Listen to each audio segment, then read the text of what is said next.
مدارس کی ترجمانی کا حق ادا فرما رہے ہیں۔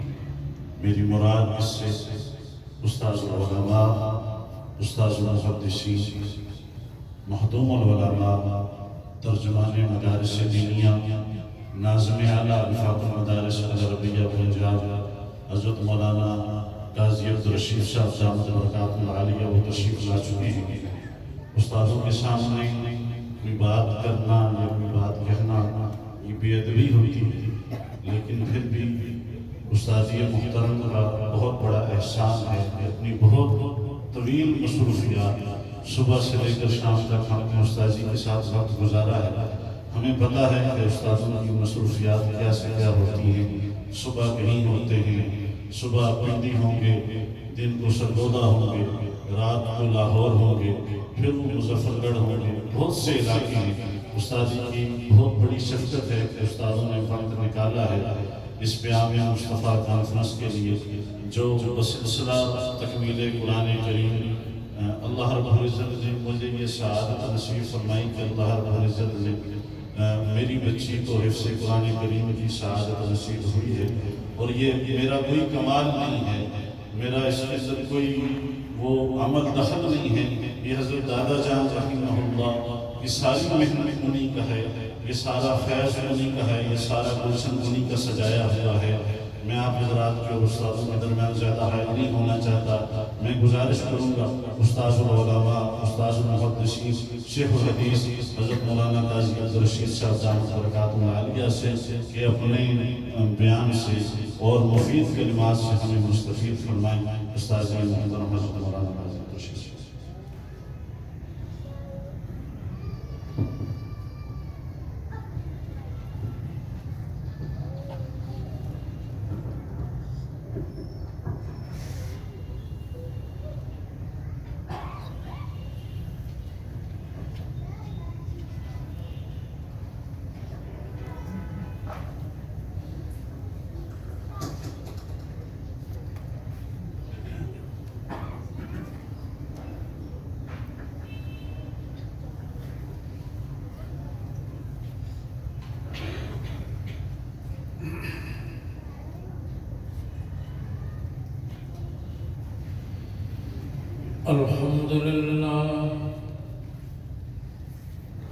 الحمد لله وكفى، سلام على عباده الذين اصطفى، خصوصا على سيدنا ومولانا محمد المصطفى وعلى آله وأصحابه أجمعين أولي الصدق والصفاء. أما بعد فأعوذ بالله من الشيطان الرجيم. بسم الله الرحمن الرحيم. قل بفضل الله وبرحمته فبذلك فليفرحوا هو خير مما يجمعون. وقال تعالى إن هذا القرآن يهدي للتي هي أقوم. وقال تعالى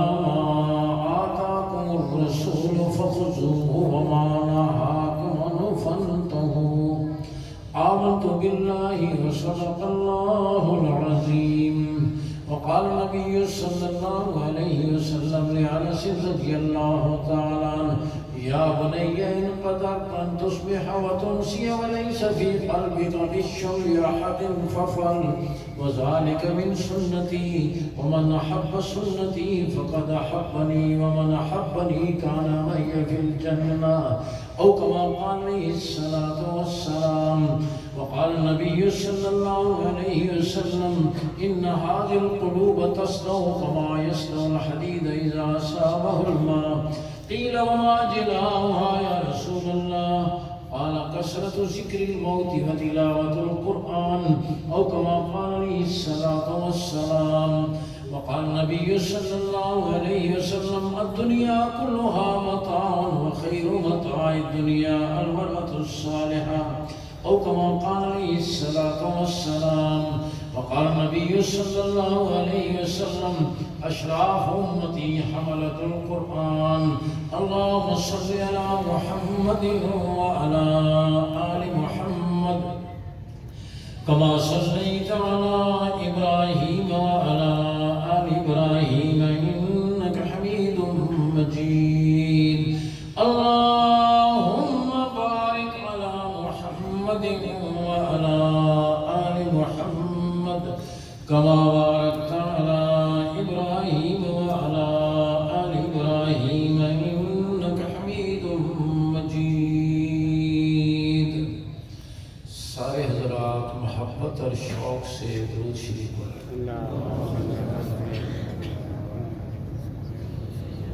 قابل صد کرام و تکریم علماء کرام بالخصوص استاذ العلماء حضرت مولانا فتح خان صاحب، حضرت مولانا فتح محمد صاحب، حضرت مولانا عبدالباسط صاحب، حضرت مولانا احمد سعید صاحب رحمت برکاتہ، دیگر علماء کرام، میرے واجب الاحترام بزرگوں، بھائیوں، عزیزوں، میں شکر گزار ہوں عزیز مکرم اس گلشن کی بہاروں کی نگہباں پروانہ ختم نبوت مجاہد اسلام حضرت مولانا محمد اسحاق رحمہ اللہ کے جانشین فاضل نوجوان حضرت مولانا محمد قاسم ادریس صاحب دامت برکاتہم کا کہ انہوں نے آج کے اس مبارک پروگرام میں مجھے اور آپ کو شریک کیا، کیونکہ آج ادھر ادھر کافی رکاوٹیں بھی تھیں اور پھر رش بھی، کافی رکاوٹیں عبور کر کے اللہ نے پہنچا دیا. اللہ ہمارا مل بیٹھنا اپنی بارگاہ میں قبول فرمائے. امام الانبیاء سید الانبیاء خاتم الانبیاء صلی اللہ علیہ وسلم کی سیرت طیبہ کے حوالے سے اور پھر پروانہ ختم نبوت حضرت مولانا محمد اسحاق رحمہ اللہ کے خاندان کی یہ بچی ہمارے مولانا محمد قاسم صاحب کی بیٹی کا اللہ کے فضل و کرم سے حفظ قرآن مکمل ہوا، اس حوالے سے یہ پروگرام منعقد ہے.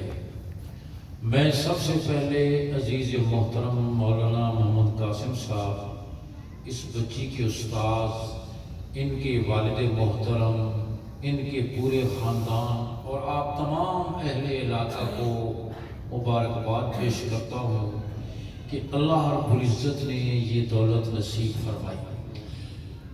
میں کہا کرتا ہوں کسی باپ کے لیے، کسی ماں کے لیے اس سے بڑھ کر کوئی اعزاز نہیں ہو سکتا کہ ان کی زندگی میں اللہ ان کی اولاد کی پسلیوں میں اپنی وحی محفوظ کرتے ہیں، ان کے سینے میں اللہ کا لاریب کلام آخری پیغام محفوظ ہو جائے.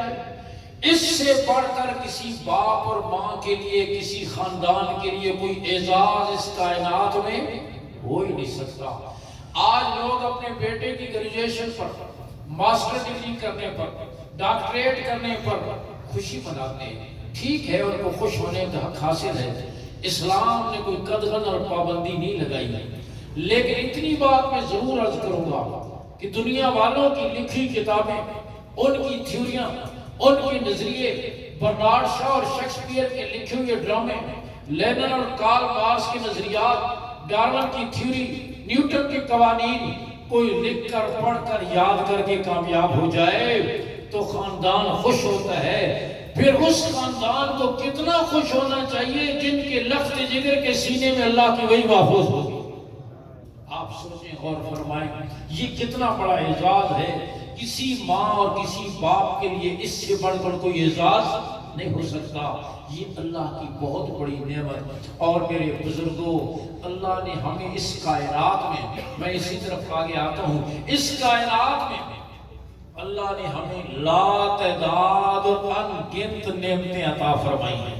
ہم صبح سے شام تک، شام سے صبح تک، پیدائش سے لے کر موت تک ہم اللہ کی نعمتوں کے سمندر میں غوطے کھا رہے ہیں. آپ غور فرمائیں، ایک ایک نعمت ایک ایک نعمت کتنی بڑی نعمت ہے. آنکھ کا نور کتنی بڑی نعمت ہے.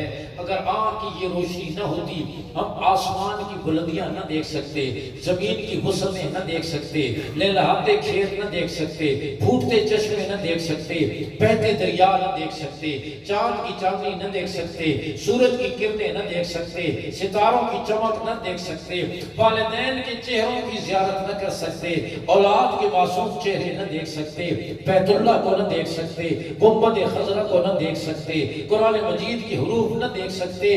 ساری دنیا ہمارے لیے دیر ہو جاتی. یہ اللہ کی کتنی بڑی نعمت ہے. وَفْرَمَا وَفِي أَنفُسِكُمْ أَفَلَا تُبْصِرُونَ. اپنے سراپا میں اپنے جسموں میں غور نہیں کرتے.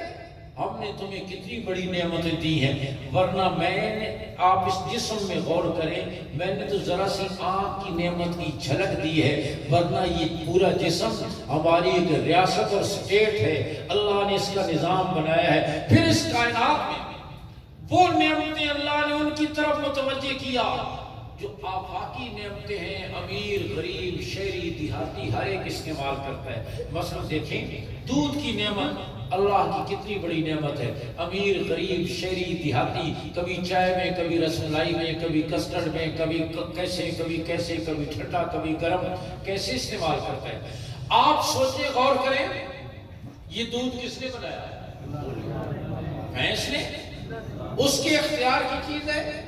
اگر اس کی اختیار کی چیز ہوتی, عید کے دن آ گئے آپ کے مہمان زیادہ, آپ اسے ریکویسٹ کریں گے میڈم آج مہمان زیادہ آ گئے, آپ 10 کلو کی بجائے 20 کلو دے دو, کل چھٹی کر لیں, کر لے گی؟ بولو کون کر سوچو. فرمایا وَإِنَّ لَكُمْ فِي الْأَنْعَامِ لَعِبْرَةً نُسْقِيكُم مِّمَّا فِي بُطُونِهِ مِن بَيْنِ فَرْثٍ وَدَمٍ لَبَنًا خَالِصًا سَائِغًا لِلشَّارِبِينَ. ان چوبوں میں تمہارے لیے بڑی عبرت. محمد دین طارق محمود غلام رسول, دودھ پینے سے پہلے غور تو کر لیا کرنا, یہ دودھ کس نے تجھ تک پہنچایا؟ تیری بھینس کی رنگت سیاہ, اس کے پیٹ میں گوبر بدبودار, اس کی رگوں میں خون سرخ, اس نے منہ کے راستے سبز پتے کھائے. ہم نے اندر ایسی فلٹر مشین چلائی, ہم نے گوبر کو ایک طرف کر دیا, خون کو ایک طرف کر دیا, دونوں گندگیوں کے بیچ میں سے صاف شفاف خالص دودھ کی نہریں ہم نے اس کے تھنوں تک پہنچائی. خون کی سرخی کو شامل نہیں ہونے دیا.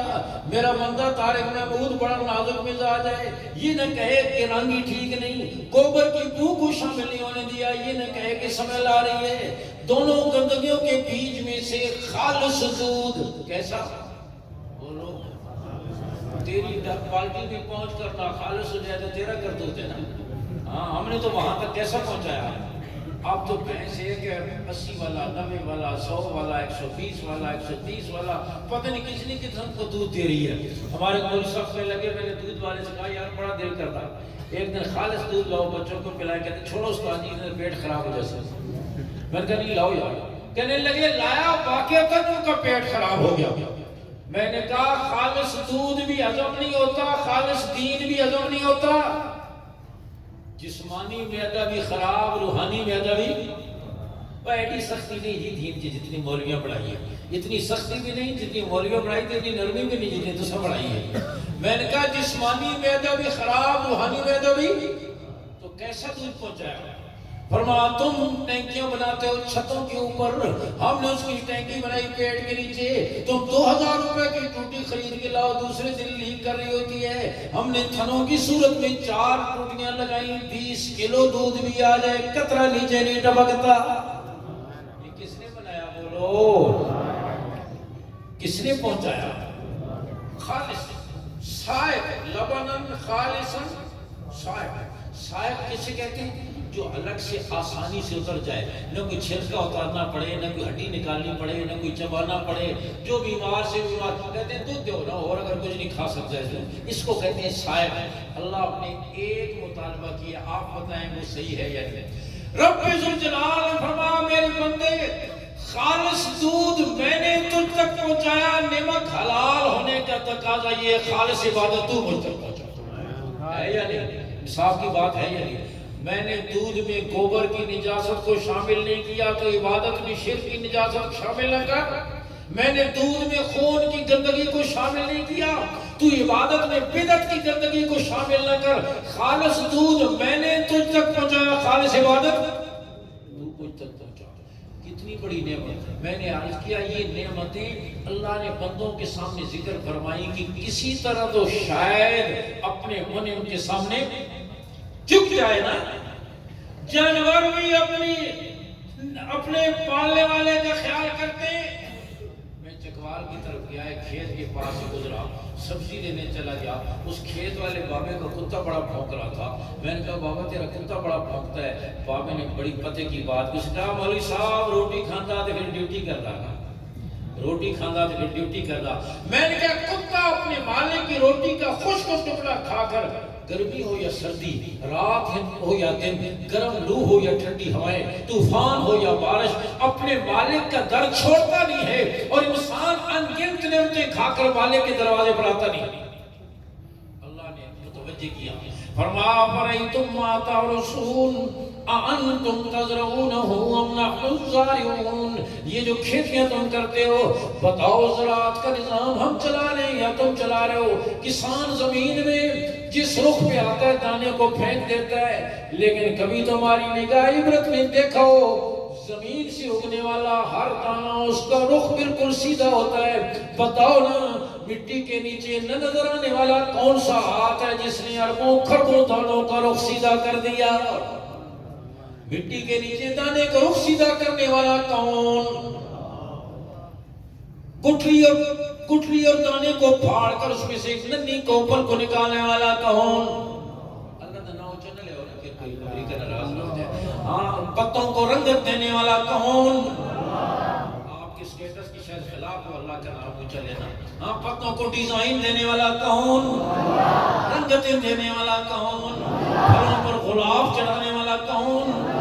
زمین پر ایک لیموں کا پودا، مرچ کا پودا، کینو کا پودا، آم کا پودا، لیموں میں کھٹاس، مرچ میں کڑواہٹ، آم کی مٹھاس الگ، کینو کی الگ، انگور کی الگ۔ زمین کو نیچے سے کھودتے چلے جاؤ، کہیں مٹھاس کا پیکٹ، کہیں کڑواہٹ کی بالٹی، کہیں مٹھاس کا توڑا، کوئی چیز نہیں ملے گی۔ ایک ہی مٹی، ایک ہی پانی، ایک ہی ہوا کے جھونکے، ایک ہی سورج کی کرنیں، ایک ہی مٹی کے ذرین میں مختلف ذائقے پیدا کرنے والا کون؟ انتم تزرعونہ ام نحن الزارعون، دیکھتے چلے جاؤ۔ افرأیتم ما تمنون انتم تخلقونہ ام نحن الخالقون، ازدواجی زندگی میں تم تو پانی کے قطرہ ٹپکا دیتے ہو، بتاؤ ماں کے پیٹ میں صورتیں بنانے والا کون؟ اندھیرے میں کوئی مشین نہیں بنتی، لیکن ساری مشینوں کو بنانے والا انسان، اس کی پیچیدہ مشینری کو میرے رب نے 3 اندھیروں میں بنا دیا۔ ماں کو پتہ نہیں کیا بن رہا ہے، باپ کو پتہ نہیں کیا بن رہا ہے۔ ماں چاول کھا رہی ہے، بیٹے کی آنکھ بن رہی ہے، دودھ پی رہی ہے، دماغ کی رگیں بن رہی ہیں، گوشت کھا رہی ہے، دل جگر کلیجہ بن رہا ہے۔ ارے پانی پہ کوئی نقشہ نہیں بنتا، لیکن اس مصور حقیقی نے میری آپ کی تصویر پانی پہ بنائی اور اتنی خوبصورت بنائی کہ دیکھ کر نان کے داد کے سارے خوش ہو گئے۔ ماں کے پیٹ کے اندھیروں میں یہ صورت کس نے بنائی؟ آج تو کہتی ہیں ہمارا جسم ہماری مرضی، تیرا جسم کہاں سے آ گیا؟ ان اندھیروں میں یہ آنکھ کا نور، کانوں کی سنوائی، زبان کی گویائی تجھے کس نے دی؟ اللہ نے دی۔ یہ تیرا جسم نہیں، اس رب کا دیا ہوا ہے، اسی کی ملکیت ہے اور مرضی بھی اسی کی چلے گی۔ میں نے عرض کیا یہ نعمتیں دے کر، میں ذرا سی چلا کر کی وقت نہیں، یہ نعمتیں دے کر اللہ نے احسان نہیں جتلایا، لیکن اس کائنات میں ایک نعمت ایسی، امام الانبیاء، سید الانبیاء، خاتم الانبیاء صلی اللہ علیہ وسلم کی تشریف آوری کہ اللہ نے لقد من اللہ علی المؤمنین کہہ کر ایمان والوں پر احسان جتلایا۔ اور کیوں نہ احسان جتلایا کہ حضور تشریف لائے، حضور تشریف لائے، آپ صلی اللہ علیہ وسلم کو میرے رب نے جمال بھی ایسا عطا فرمایا، ایسا جمال کسی کو نہیں ملا، کمال بھی ایسا کمال کسی کو، مجھے اور آپ کو کس نے بنایا؟ ہماری مرضی پر، اپنی مرضی پر۔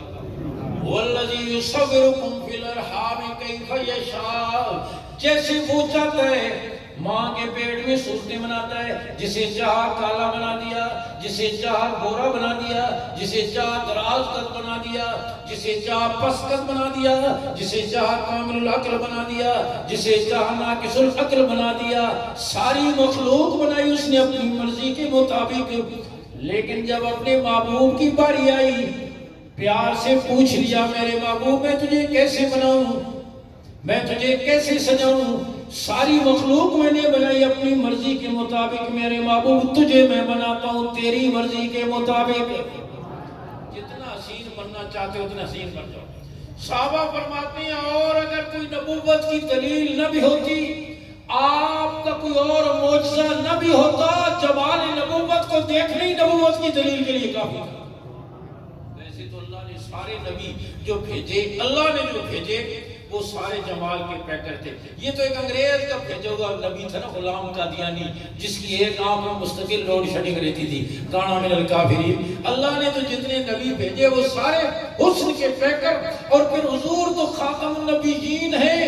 آپ پر نبوت بھی ختم ہو گئی، آپ پر جمال بھی ختم ہو گیا۔ آپ پر نبوت بھی ختم ہو گئی، آپ پر حسن نہیں کہتے، جمال حسن سے اوپر کی چیز ہوتی ہے۔ حسن یہ ہوتا ہے کہ چہرہ بڑا خوبصورت ہے لیکن ناک خوبصورت نہیں ہے، ناک بڑی خوبصورت ہے لیکن آنکھیں بڑی خوبصورت۔ جمال اور جمیل وہ ہوتا ہے جس کو جس زاویے سے دیکھو اس کا ہر عضو دوسرے عضو سے زیادہ خوبصورت ہوتا ہے۔ اللہ نے آپ کو جمال ایسا دیا، ایسا جمال بھی کسی کو نصیب، اور کمال ایسا عطا فرمایا، ایسا کمال بھی کسی کو نصیب نہیں ہوا۔ آپ صلی اللہ علیہ وسلم کی تشریف آوری پر عقیدہ بدلا، اخلاق بدلے، معاشرت بدلی، جو ذرے تھے وہ آفتاب بنے، جو جز تھے وہ کل بنے۔ کل جن پر غور کریں، کل جن پر کوئی حکومت کرنا گوارا نہیں کرتا تھا، آج وہ رش کے ملائکہ بن گئے۔ اور میں کہتا ہوں وہ اتنے اونچے ہوئے، اس معلم کائنات، مربی اعظم، مزکی اعظم صلی اللہ علیہ وسلم کی تشریف آوری اور تزکیہ سے کل اور لوگ جنت کو تلاش کر رہے ہوں گے، جنت صحابہ کو تلاش کر رہی ہوگی۔ اتنی اونچی ہوئی ہے۔ شاگرد کا کمال استاد کا کمال ہوتا ہے، مرید کا کمال شیخ کا کمال ہوتا ہے۔ فرمایا امام الانبیاء کی تربیت، ذرا غور کریں، آپ تشریف فرمائے، نوریوں کا سردار جبریل ساتھ بیٹھے، سامنے سے فارس سے آئے آپ کا شاگرد سلمان آ رہا ہے، پھٹے پرانے کپڑے ہیں، خستہ حالت ہے، فقیرانہ حیت ہے، نہ ہٹو بچوں کی صدا ہے، نہ شور و غوغا ہے، چپکے سے چلے آ رہے ہیں۔ جبریل بول اٹھے، حضور سامنے سے سلمان آ رہے ہیں۔ رحمت دو عالم صلی اللہ علیہ وسلم نے فرمایا جبریل تم نوری ہو، سلمان خاکی ہے، تم عرش کے متین ہو، سلمان مدینے کے رہنے والا ہے، تم فرشتوں کے رئیس ہو، سلمان مدینے کا گمنام مسلمان ہے، بھلا تم سلمان کو جانتے ہو؟ جبریل عرض کرنے لگے حضور زمین والے اتنا نہیں جانتے جتنا آسمان والے جانتے ہیں۔ اس غریب سلمان کو زمین والے اتنا نہیں جانتے جتنا آسمان والے جانتے ہیں۔ کیوں؟ پلازے بہت ہیں؟ نہیں۔ پیسے گریڈ کا افسر ہے؟ نہیں۔ سوسائٹیوں کا مالک ہے؟ نہیں۔ بڑا ٹرانسپورٹر ہے؟ نہیں۔ سلمان میں دو خوبیاں ہیں، ایک سلمان میں عاجزی بہت ہے، دوسرا سلمان سورہ اخلاص کی تلاوت بہت کرتے ہیں۔ اتنے اونچے ہوئے جنت ان کی متلاشی بن گئی، اتنے اونچے ہوئے فرشتے ان کے لیے سلام لے کر آئے، اور اتنے اونچے ہوئے کہ میرے رب نے دنیا میں ان کے لیے اپنی رضا کا اعلان فرما دیا۔ جو انعام اہل جنت کو سب سے آخر میں اللہ دیں گے، میں آج تم سے راضی ہو گیا، وہ انعام اللہ نے اپنے محبوب کے جاننے ساروں کو دنیا میں عطا کر دیا۔ یہ آپ صلی اللہ علیہ وسلم کا کمال۔ اور میں عرض کر رہا ہوں آپ کی سیرت جامع سے آپ غور فرمائیں، آپ صلی اللہ علیہ وسلم مسجد نبی کے امام بھی ہیں، مسجد نبی کے خطیب بھی ہیں، صفہ کے مدرسے کے مدرس بھی ہیں، مدینہ منورہ کے فرما روا بھی ہیں، بدر حنین کے سالار بھی ہیں، آپ میثاق مدینہ کے خاندان بھی ہیں، آپ مدینہ کے یتیموں پہ سب شفقت کا ہاتھ رکھنے والے بھی ہیں، آپ راتوں کے عابد اور زاہد بھی ہیں، آپ ازواج مطہرات کے شوہر بھی ہیں، اپنی بیٹیوں کے شفیق باپ بھی ہیں، آپ صلی اللہ علیہ وسلم کی یہ ساری صفات بدرجہ عدم اور بدرجہ کمال آپ میں موجود ہیں، لیکن آپ صلی اللہ علیہ وسلم کی سیرت طیبہ کا ایک پہلو چھوٹا سا بہت اختصار کے ساتھ، وہ بھی بہت بڑا پہلو مراد یہ ہے بہت اختصار کے ساتھ کہ آپ صلی اللہ علیہ وسلم صفہ کے مدرسے کے مدرس ہیں۔ آج دنیا میں جتنے مدرسے ہیں صفہ کے اسی مدرسے کی شاخیں ہیں جو میرے آقا نے مدینہ منورہ میں قائم فرمایا ہجرت کے بعد۔ پہلے سال مسجد کی اور دوسرے سال اسی مسجد کے کونے میں صفہ کے چبوترے کی بنیاد رکھ کر آپ نے امت کو یہ پیغام دے دیا کہ مسجد اور مدرسہ مسلمان کی زندگی میں محور اور مرکز کی حیثیت رکھتے ہیں۔ وہ صفہ کا آج جتنے عرب عجم مشرق مغرب یورپ ایشیا آسٹریلیا میں جتنے مدرسے ہیں صفہ کے اسی مدرسے کی شاخیں ہیں جہاں میرے آقا پڑھانے والے ابو بکر عمر جیسے پڑھنے والے، عثمان علی جیسے پڑھنے والے، طلحہ زبیر جیسے پڑھنے والے، ابی بن کعب جیسے پڑھنے والے، خالد بن ولید جیسے پڑھنے والے رضی اللہ تعالیٰ عنہم۔ اس کائنات میں حضور جیسا استاد کوئی نہیں آیا، صحابہ جیسا شاگرد کوئی نہیں آیا۔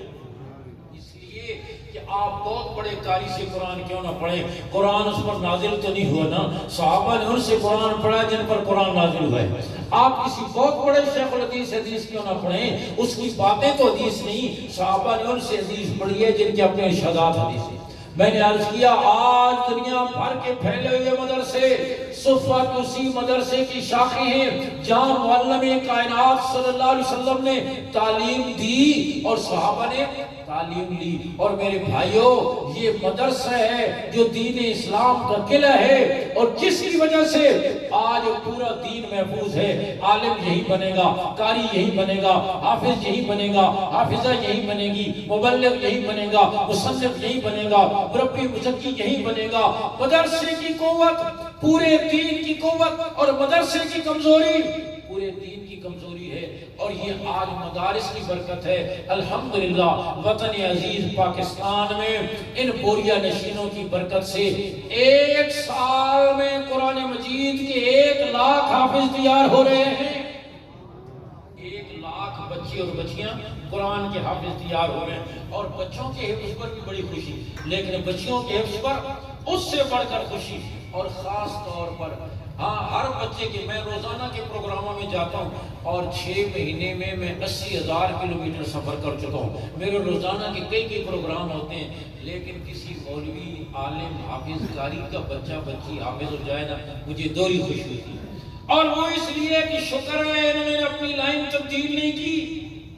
ہمارے پنڈی کے تبلیغ کے بزرگ تھے ڈاکٹر نواز صاحب، میڈیکل کالج کے پرنسپل بھی رہے، کہنے لگے میں امریکہ گیا، ایک مولوی صاحب مجھے ملے، کہنے لگے میں عالم ہوں اور میرے 4 بیٹے ڈاکٹر ہیں۔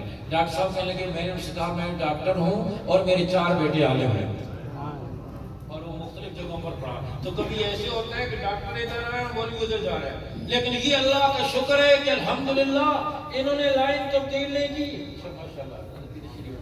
اور آج حضرت مولانا محمد اسحاق رحمہ اللہ کی روح خوش ہو رہی ہوگی کہ الحمدللہ میرے خاندان میں قرآن باقی ہے، قرآن کی تعلیم باقی ہے، بچوں میں بھی اور بچوں بھی۔ اور دوستو میں عرض کرتا ہوں مرد کا سنورنا یہ فرد کا سنورنا ہے، اور عورت کا سنورنا یہ نسل انسانی کا سنورنا ہے۔ ماں کی گود سنور جائے نسلیں سنور جاتی ہیں۔ میں تحدیث بن نعمت کے طور پر آپ کو شوق دلانے کے لیے عرض کر رہا ہوں، ورنہ ضرورت نہ تھی۔ میری 4 بیٹیاں، چاروں قرآن کی حافظ ہیں، اور سب نے 7 سال کی عمر میں قرآن یاد کر لیا تھا۔ ایک بیٹی اس کا حفظ مکمل ہوا، میری گھر والی نے دوسرے دن تیسرے دن خواب دیکھا ہم کہیں جا رہے ہیں، راستے میں گاڑی خراب ہو گئی، سامنے ایک مکان نظر آیا، آپ نے کہا تم اس مکان میں چلی جاؤ، گاڑی ٹھیک ہوگی بلا لیں گے۔ کہنے لگی میں اندر گئی، ایسا خوبصورت مکان دنیا میں اس کا تصور نہیں کر سکتی، وہاں ایک خاتون بیٹھی ہوئی، ایسا ان کا نورانی چہرہ، ایسا لباس، ایسا زیور، میں دنیا میں اس کا تصور نہیں کر سکتی۔ وہاں ایک بچہ تھا، میں نے پوچھا یہ خاتون کون ہے؟ اس نے کہا یہ سیدہ فاطمہ رضی اللہ تعالیٰ۔ میں ان سے ملی، میں نے کہا آپ ہمارے گھر نہیں تشریف لاتی؟ انہوں انہوں نے فرمایا اگر حضرت علی رضی اللہ عنہ اجازت دے دیں تو پھر میں آپ کے گھر آؤں گی. کہنے لگی میں مولوی صاحب سے کہوں گی وہ اجازت لے لیں گے پھر آپ تشریف لائیں تو آپ گھر میں آ جائیں. کہنے لگی پھر میں نے ان سے کہا میں آپ کے گھر کی کوئی خدمت کر دوں, کوئی جھاڑو دے دوں, کوئی برتن دھو دوں, کوئی اور خدمت کر دوں. فرمانے لگی کہ آپ حافظہ کی ماں ہو, ان کا بڑا مقام ہوتا ہے, ہم ان سے اس طرح کی خدمت نہیں لیا کرتے. یہ اللہ کی طرف سے ایک تسلی تھی کہ دنیا کی بیگمات کی نظر میں اس کی قدر و قیمت ہو یا نہ ہو, لیکن حسنین کی اماں حضور کی لخت جگر جنت کی عورتوں کی سردار سیدہ فاطمہ کی نظر میں اس کی بڑی قیمت ہے. تو میں عرض کر رہا ہوں آج بچیوں کی دینی تعلیم کی وجہ سے گھروں میں دین آ رہا ہے. جو گھر ترستے تھے قرآن کی تلاوت کی آواز کو, الحمدللہ آج وہ گھر قرآن کی تلاوت کی آوازوں سے گونج رہے ہیں. جہاں کبھی فرض نماز نہیں ہوتی تھی آج وہاں تہجد پڑھی جا رہی ہے. جہاں پردے کا تصور نہیں تھا آج وہاں شریف پردہ موجود ہے. ہمارے جاننے والے جیلن کے علاقے کے کہنے لگے میری بیٹی مدرسے میں پڑھتی تھی, گھر چھٹی آئی تھی اور میرا حال یہ تھا کہ میں کبھی نماز پڑھتا تھا کبھی نہیں. سردی کے موسم میں رات 10 بجے واپس پہنچا, کھانا کھایا, رضائی سیدھی کی, بستر میں گھس گیا. بیٹی مجھے غور سے دیکھتی رہی اور دیکھ کر کہنے لگی ابا جی عشاء کی نماز. میں نے کہا بیٹا سردی ہے اور پانی ٹھنڈا ہے اس وقت تو مشکل ہے. بیٹی کہنے لگی ابا جی میں 8 بجے سے پانی گرم کر کے آپ کے انتظار میں بیٹھے ہوں کہ آپ تشریف لائیں گے, میں گرم پانی پیش کروں گی اور آپ وضو کر کے نماز پڑھیں گے. کاش بیٹی کی بات تیر بن کر میرے دل پہ لگی, رضائی پرے پھینکی, اٹھ کر وضو کیا, نماز پڑھی اور وہ دن اور آج کے دن میری نماز کبھی قضا نہیں ہوئی. الحمدللہ گھروں میں دین آ رہا ہے ان بچیوں کی وجہ سے. اور آج میرے دوستوں اچھا بس میں 2-4 منٹ کی تو اجازت ہے, بڑی مہربانی. میں ویسے اپنی مرضی سے ختم کرتا ہوں, آپ کی رعایت کر رہا ہوں کہ آپ کے پروگرام ہوتے ہیں, بازار بھی ہے اور خاص طور پر جو دکاندار ہوتے ہیں وہ ان کو بڑی پریشانی ہوتی ہے دکان بند کر کے آئے تھے. ہمارے بڑے بھائی تھے, ہماری مسجد کے سامنے کی دکان تھی, جمعے کے دن بیان ذرا لمبا ہوتا ہے ہمارا, تو مجھے تو نہیں کہتے, ہمارے گھر آ کر کہتے تھے کہ ان کو کیا ہوتا ہے, وہ قاری المالک صاحب نے بلائیں 20 منٹ بیان ختم کر دیتے ہیں, یہ ختم. اصل ان کی دکان بند ہوتی تھی, پریشانی یہ ہوتی تھی. تو میں 2-4 منٹ باقی میں عرض کروں نیت کریں. آج ان بچیوں کے مدارس کی وجہ سے, اور بچی کو میں عرض کر رہا ہوں کوئی باپ کوئی ماں اپنی بیٹی کو اس سے بڑی دولت نہیں دے سکتے کہ انہیں قرآن مجید کی تعلیم دے دیں. امام محمد رحمۃ اللہ کے زمانے میں بادشاہ وقت, یہ آخری بات کہہ کر ختم کرتا ہوں, بیٹی کی رخصتی ہونے والی تھی, وہ اپنی بادشاہ کے غرور میں قسم کھا بیٹھا کہ جہیز میں بیٹی کو دنیا کی ہر چیز نہ دوں تو بیوی کو طلاق نہ. یہ کہہ بیٹھا, بعد میں پریشان ہوا, دنیا کی ہر چیز مہیا کروں تو میرے پاس میں بھی نہیں, ایک چیز بھی رہ گئی, قسم ٹوٹ جائے گی, بیوی کو طلاق ہو جائے گی, گھر اجڑ جائے گا. آیا امام محمد رحمۃ اللہ کی خدمت میں, اور عام طور پر آج بھی لوگ جو آتے ہیں باقی مسئلے نہیں پوچھتے, آتے ہیں چہرے پر پریشانی ہے, پسینہ آیا ہوا ہے, سانس پھولی ہوئی ہے, استاد جی تھوڑے کی وکری گل کر لی, اور ہمیں پتہ ہوتا ہے کہ وکری گل کیا ہے. پھر وہ اللہ کہتے پتہ نہیں کسی کچھ کر دیتا ہے جی, کی ہویا جی, بس بیٹھے بیٹھے کوئی ہاں 3 طلاقاں دے دیا, ہوں کوئی میرے واسطے صورت کڈو نا. کراچی میں مفتی صاحب کا ایک آدمی نے کہا میں نے بیوی کو 1 طلاق دی ہے, اب میرے لیے کیا حکم ہے؟ کہہ کہ یہ رات 1 دی ہے, چہرے کا جغرافیہ بتا رہا تھا کہ